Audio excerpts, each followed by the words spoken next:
Rahul stood at the gates of the hospital, his hands trembling slightly. He was about to meet the man who had once destroyed his family's peace, the drunk driver who had crashed into his parents' car 5 years ago. His mother survived with a permanent spinal injury, and his father didn't make it. The man was now released from prison and seeking forgiveness. Rahul had received a letter from him. A simple request: "I'm deeply sorry. I wish to meet and ask for your forgiveness, even if you can't give it." Rahul's mind was a battlefield.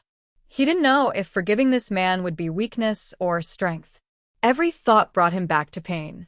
And yet, not forgiving felt like carrying a fire within, burning him slowly every day. He sat on a bench nearby, lost in thought, when he remembered something his grandfather once told him. When you don't know whether to fight or forgive, whether to walk away or stay, remember, even Arjuna faced this moment of inner conflict. His grandfather had made him read a few verses from the Bhagavad Gita, and one of them echoed in his mind now. Na ketad vidmah katran no garyo. Yad va zayema yadi va no jayeyu. Yan iva hathva na jiji vishamas. Vasthitah pramukhe dhartarastra. We do not know which is better, whether we shall conquer them or they shall conquer us. Those very sons of Dhritarashtra, after killing whom we do not wish to live, are now standing before us. The words suddenly felt deeply personal. Just like Arjuna, Rahul didn't know what was the greater strength, to confront and forgive, or to turn away. The man he hated was now standing in front of him, vulnerable and human.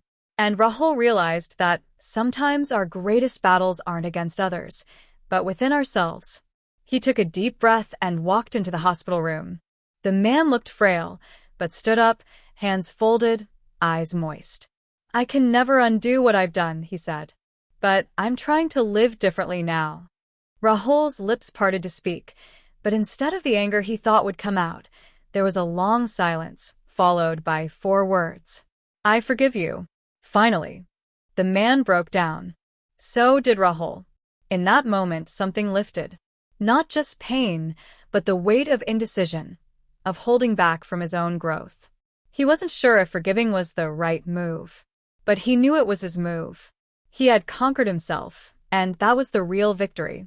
This story reflects the essence of Gita 2.6, that in moments of moral confusion, when we can't tell which path is greater, the answer isn't always clear. And that's okay, because growth begins the moment we face our inner war with honesty. Rahul's choice wasn't about winning or losing over someone else. It was about choosing peace over pain. When we stop trying to figure out what others deserve and start asking what frees my soul, we find our path. Just like Arjuna, standing confused on the battlefield, unsure whether to fight or retreat, we all face situations where neither option feels right or wrong.